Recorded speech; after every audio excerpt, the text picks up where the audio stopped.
When I was 9 years old, I went off to summer camp for the first time, and my mother packed me a suitcase full of books, which to me seemed like a perfectly natural thing to do, because in my family, reading was the primary group activity. And this might sound antisocial to you, but for us, it was really just a different way of being social.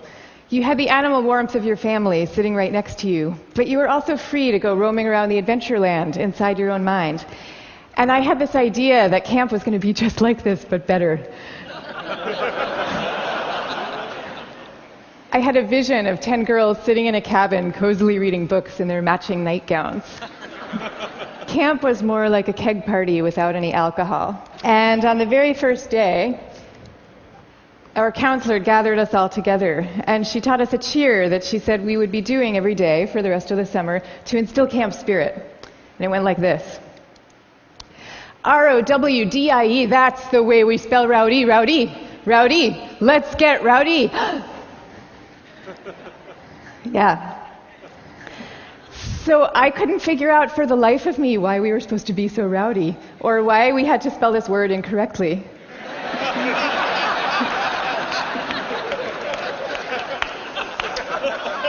But I recited the cheer along with everybody else. I did my best. And I just waited for the time that I could go off and read my books. But the first time that I took my book out of my suitcase, the coolest girl in the bunk came up to me and she asked me, "Why are you being so mellow?" Mellow, of course, being the exact opposite of R-O-W-D-I-E. And then the second time I tried it, the counselor came up to me with a concerned expression on her face, and she repeated the point about camp spirit and said we should all really work very hard to be outgoing. And so I put my books away, back in their suitcase, and I put them under my bed, and there they stayed for the rest of the summer. And I felt kind of guilty about this. I felt as if the books needed me somehow, and they were calling out to me, and I was forsaking them. But I did forsake them, and I didn't open that suitcase again until I was back home with my family at the end of the summer. Now, I tell you this story about summer camp. I could have told you 50 others just like it. All the times that I got the message that somehow my quiet and introverted style of being was not necessarily the right way to go, and that I should be trying to pass as more of an extrovert. And I always sensed deep down that this was wrong, and that introverts were pretty excellent just as they were. But for years I denied this intuition. And so I became a Wall Street lawyer, of all things, instead of the writer that I had always longed to be, partly because I needed to prove to myself that I could be bold and assertive too. And I was always going off to crowded bars when I really would have preferred to just have a nice dinner with friends. And I made these self-negating choices so reflexively that I wasn't even aware that I was making them. Now, this is what many introverts do, and it's our loss for sure, but it is also our colleagues' loss and our community's loss, and at the risk of sounding grandiose, it is the world's loss, because when it comes to creativity and to leadership, we need introverts doing what they do best. 1/3 to 1/2 of the population are introverts. 1/3 to 1/2. So that's 1 out of every 2 or 3 people you know. So even if you're an extrovert yourself, I'm talking about your coworkers and your spouses and your children and the person sitting right next to you right now. All of them subject to this bias that is pretty deep and real in our society. We all internalize it from a very early age without even having a language for what we're doing. Now, to see the bias clearly, you need to understand what introversion is. And it's different from being shy. Shyness is about fear of social judgment. Introversion is more about how do you respond to stimulation, including social stimulation. So extroverts really crave large amounts of stimulation, whereas introverts feel at their most alive and they're most switched on and they're most capable when they're in quieter, more low-key environments. Not all the time, these things are an absolute, but a lot of the time. So the key then to maximizing our talents is for us all to put ourselves in the zone of stimulation that is right for us. But now here's where the bias comes in. Our most important institutions, our schools and our workplaces, they are designed mostly for extroverts, and for extroverts' need for lots of stimulation. And also, we are living through this belief system. We have a belief system right now that I call the new groupthink, which holds that all creativity and all productivity comes from a very oddly gregarious place. So if you picture the typical classroom nowadays, When I was going to school, we sat in rows. We sat in rows of desks like this, and we did most of our work pretty autonomously. But nowadays, your typical classroom has pods of desks of 4 or 5 or 6 or 7 kids all facing each other. And kids are working in countless group assignments, even in subjects like math and creative writing, which you would think would depend on solo flights of thought. Kids are now expected to act as committee members. And for the kids who prefer to go off by themselves or just to work alone, those kids are seen as outliers often, or worse, as problem cases. And the vast majority of teachers reports believing that the ideal student is an extrovert as opposed to an introvert, even though introverts actually get better grades and are more knowledgeable, according to research. Okay, same thing is true in our workplaces. Most of us work in open plan offices without walls, where we are subject to the constant noise and gaze of our coworkers. And when it comes to leadership, introverts are routinely passed over for leadership positions, even though introverts tend to be very careful, much less likely to take outsized risks, which is something we might all favor nowadays. And interesting research by Adam Grant at the Wharton School has found that introverted leaders often deliver better outcomes than extroverts do, because when they are managing proactive employees, they're much more likely to let those employees run with their ideas, whereas an extrovert can quite unwittingly kind of get so excited about things that they're putting their own stamp on things, and other people's ideas might not as easily then bubble up to the surface. In fact, some of our transformative leaders in history have been introverts. I'll give you some examples. Eleanor Roosevelt, Rosa Parks, Gandhi, all these people describe themselves as quiet and soft-spoken and even shy. And they all took the spotlight even though every bone in their bodies was telling them not to. And this turns out to have a special power all its own, because people could feel that these leaders were at the helm, not because they enjoyed directing others, and not out of the pleasure of being looked at. They were there because they had no choice, because they were driven to do what they thought was right. Now, I think at this point it's important for me to say that I actually love extroverts. I always like to say some of my best friends are extroverts, including my beloved husband.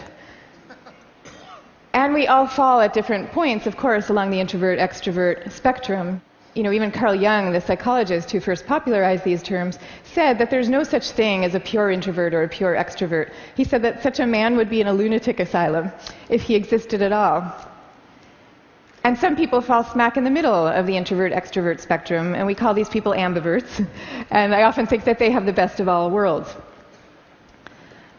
But many of us do recognize ourselves as one type or the other. And what I'm saying is that culturally, we need a much better balance. We need more of a yin and yang between these two types. This is especially important when it comes to creativity and to productivity, because when psychologists look at the lives of the most creative people, what they find are people who are very good at exchanging ideas and advancing ideas, but who also have a serious streak of introversion in them. And this is because solitude is a crucial ingredient often to creativity. So Darwin, he took long walks alone in the woods and emphatically turned down dinner party invitations. Theodore Geisel, better known as Dr. Seuss, he dreamed up many of his amazing creations in a lonely bell tower office that he had in the back of his house in La Jolla, California. And he was actually afraid to meet the young children who read his books for fear that they were expecting him to be this kind of jolly Santa Claus-like figure and would be disappointed with his more reserved persona. Steve Wozniak invented the first Apple computer sitting alone in his cubicle in Hewlett-Packard, where he was working at the time. And he says that he never would have become such an expert in the first place had he not been too introverted to leave the house when he was growing up. Now, of course, this does not mean that we should all stop collaborating. And case in point is Steve Wozniak famously coming together with Steve Jobs to start Apple Computer. But it does mean that solitude matters, and that for some people it is the air that they breathe. And in fact, we have known for centuries about the transcendent power of solitude.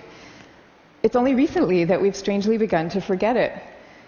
If you look at most of the world's major religions, you will find seekers, Moses, Jesus, Buddha, Mohammed, seekers who are going off by themselves, alone, to the wilderness, where they then have profound epiphanies and revelations that they then bring back to the rest of the community. So no wilderness, no revelations. This is no surprise, though, if you look at the insights of contemporary psychology. You know, it turns out that we can't even be in a group of people without instinctively mirroring and mimicking their opinions, even about seemingly personal and visceral things like who you're attracted to. You will start aping the beliefs of the people around you without even realizing that that's what you're doing. And groups famously follow the opinions of the most dominant or charismatic person in the room, even though there's zero correlation between being the best talker and having the best ideas. I mean, zero. So you might be following the person with the best ideas, but you might not. And do you really want to leave it up to chance? Much better for everybody to go off by themselves, generate their own ideas, freed from the distortions of group dynamics, and then come together as a team to talk them through in a well-managed environment and take it from there. Now, if all this is true, then why are we getting it so wrong? Why are we setting up our schools this way and our workplaces? And why are we making introverts feel so guilty about wanting to just go off by themselves some of the time? One answer lies deep in our cultural history. Western societies, and in particular the US, have always favored the man of action over the man of contemplation. And man of contemplation. But in America's early days, we lived in what historians call a culture of character, where we still, at that point, valued people for their inner selves and their moral rectitude. And if you look at the self-help books from this era, they all had titles with things like character, the grandest thing in the world. And they featured role models like Abraham Lincoln, who was praised for being modest and unassuming. Ralph Waldo Emerson called him a man who does not offend by superiority. But then we hit the 20th century, and we entered a new culture that historians call the culture of personality. You know, what happened is we had evolved from an agricultural economy to a world of big business. And so suddenly people are moving from small towns to the cities. And instead of working alongside people they've known all their lives, now they are having to prove themselves in a crowd of strangers. So quite understandably, qualities like magnetism and charisma suddenly come to seem really important. And sure enough, the self-help books change to meet these new needs. And they start to have names like How to Win Friends and Influence People. And they feature as their role models really great salesmen. So that's the world we're living in today. That's our cultural inheritance. Now, none of this is to say that social skills are unimportant. And I'm also not calling for the abolishing of teamwork at all. The same religions who send their sages off to lonely mountaintops also teach us love and trust. And the problems that we are facing today in fields like science and in economics are so vast and so complex that we are going to need armies of people coming together to solve them, working together. But I am saying that the more freedom that we give introverts to be themselves, the more likely that they are to come up with their own unique solutions to these problems. So now, I'd like to share with you what's in my suitcase today.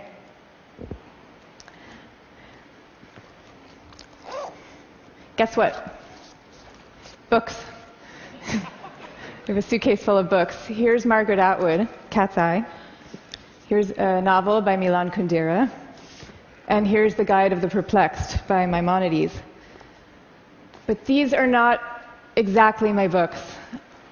I brought these books with me because they were written by my grandfather's favorite authors. My grandfather was a rabbi, and he was a widower who lived alone in a small apartment in Brooklyn that was my favorite place in the world when I was growing up, partly because it was filled with his very gentle, very courtly presence, and partly because it was filled with books. I mean, literally, every table, every chair in this apartment had yielded its original function to now serve as a surface for swaying stacks of books. Just like the rest of my family, my grandfather's favorite thing to do in the world was to read. But he also loved his congregation, and you could feel this love in the sermons that he gave every week for the 62 years that he was a rabbi. He would take the fruits of each week's reading, and he would weave these intricate tapestries of ancient and humanist thought, and people would come from all over to hear him speak. But here's the thing about my grandfather. Underneath this ceremonial role, he was really modest and really introverted, so much so that when he delivered these sermons, he had trouble making eye contact with the very same congregation that he had been speaking to for 62 years. And even away from the podium, when you called him to say hello, He would often end the conversation prematurely for fear that he was taking up too much of your time. But when he died at the age of 94, the police had to close down the streets of his neighborhood to accommodate the crowd of people who came out to mourn him. And so these days I try to learn from my grandfather's example in my own way. So I just published a book about introversion, and it took me about 7 years to write. And for me, that 7 years was like total bliss, because I was reading, I was writing, I was thinking, I was researching. It was my version of my grandfather's hours a day alone in his library. But now, all of a sudden, my job is very different.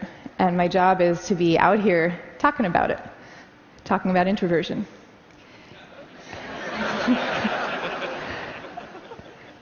And that's a lot harder for me, because as honored as I am to be here with all of you right now, this is not my natural milieu.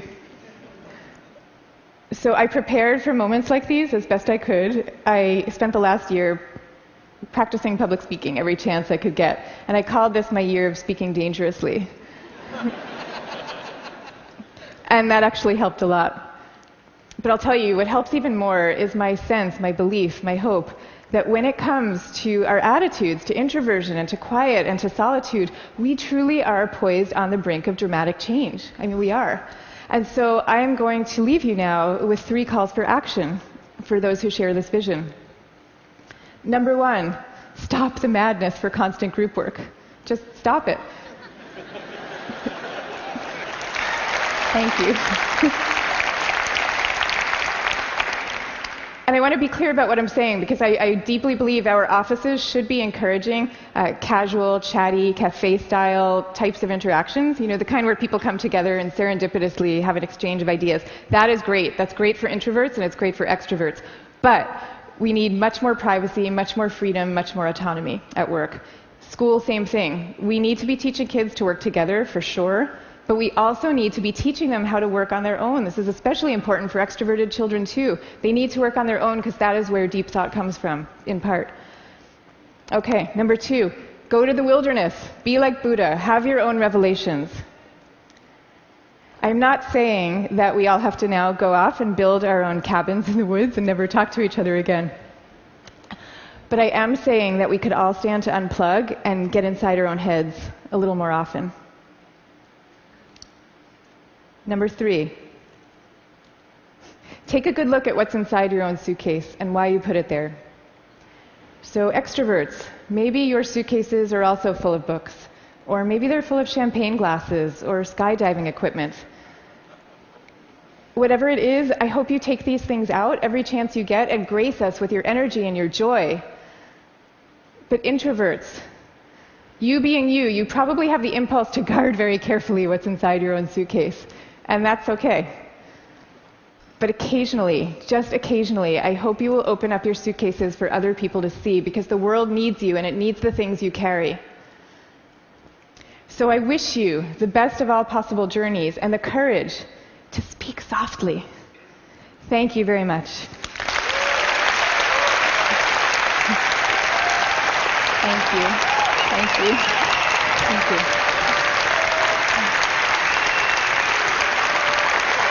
Thank you.